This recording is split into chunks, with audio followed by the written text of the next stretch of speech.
Ipuiz zazpi, katu izarri basokoa zurtxikoan. Antzinarri batean bizi zen katua, geldi egon beharrez guzti gogaitua, iez hartu nahi du etxetik basora, igarotzeko eguna bere gogo osora. Dio, zer da etxekoak hemen izarturik? Egon behar ote dut beldurri beterik?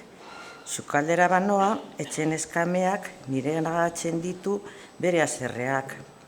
Ilintzetza bertsunak dizki jaurtitzen, nire bizkarrezurrak asko minben batzen.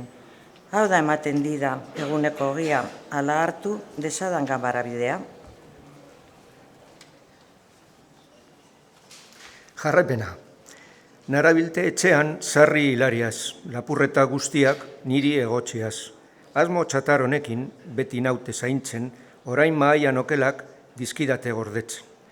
Halako batean bada, doan eskamea, beste toki batera baina sukaldea, txakur baten pekora, didate largatzen, utzi nahi ez didala honek urreratzen.